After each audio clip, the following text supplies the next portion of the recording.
Au moins 300 membres de l'opposition et de la société civile ont été relâchés depuis le jeudi 15 février, tandis que le Conseil constitutionnel a validé le report de la présidentielle voulu par le président Macky Sall.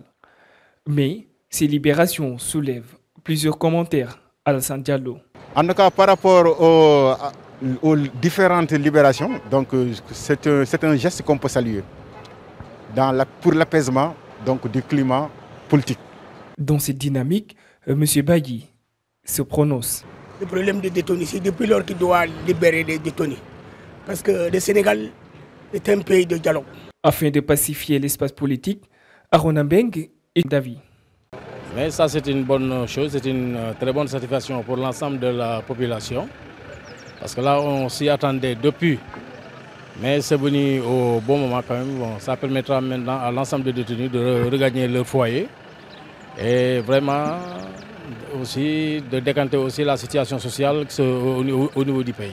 Dans la mesure où l'ensemble des détenus qui ont été interrogés, ils ont dit que bon, ils ont été arrêtés de façon vraiment délibérée par les forces de l'ordre.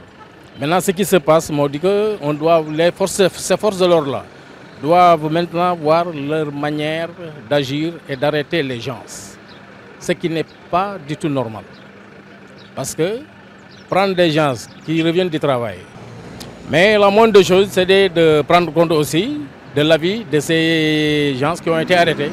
Parce que quand vous arrêtez un gars et qu'il vous dit que bon, j'ai un décès, je dois m'occuper des affaires de mon père qui est décédé comme ça et n'en tenir pas compte.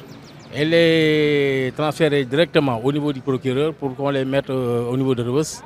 Vraiment, ça, ce sont des manières d'agir qu'il faudrait revoir, quoi. Libérés sans pour autant être jugés, en dépit des charges pour lesquelles ils ont été inculpés, dont notamment association des malfaiteurs en relation avec une entreprise terroriste et appel à l'insurrection. Mon seul souci, c'est qu'il y a des gens qui ont commis des crimes et qui ont été libérés. Et donc les gens qui sont morts dans ces différentes manifestations, donc ils ont perdu et leurs familles ont perdu. Donc je pense que par rapport à ça, donc pour des réalités politiques, ça ne devrait pas se passer ainsi. Si des gens ont été emprisonnés pour des crimes, donc il fallait que la justice fasse donc correctement son travail. Cette série de mises en liberté s'inscrit dans le cadre de la volonté d'apaiser le pays qui traverse une crise. Mais qui est responsable pour le préjudice subi? Il y a des gens qui ont été emprisonnés et qui n'ont rien fait. Là aussi, ça pose problème. Donc je pense que pour des réalités politiques, il ne fallait pas prendre des décisions à la hâte. Il fallait donc avoir une pensée beaucoup plus poussée afin de pouvoir faire ces genres de libération.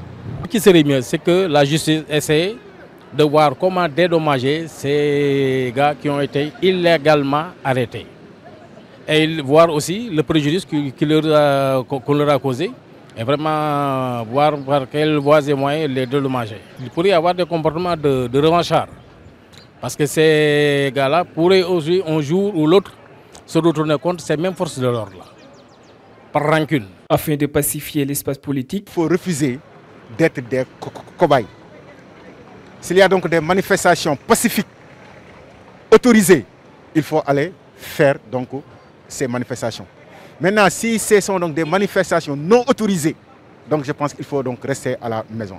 Parce que les politiciens là, vous ne verrez jamais leur famille au devant de ces scènes politiques-là. Vous ne les verrez jamais. Donc tout ce que je demande, c'est la stabilité et la cohésion sociale, une bonne entente dans notre cher Sénégal. C'est de pardonner. Mon dernier mot, c'est de leur demander vraiment de pardonner et de faire table rase et essayer de reprendre aussi la vie. Parce que tant qu'il y a de l'espoir aussi, la vie continue. Hein? Bon, il n'y a pas de problème. C'est de faire table rase et de pouvoir continuer. C'est le seul mot que je leur donne et ce que je leur conseille de faire.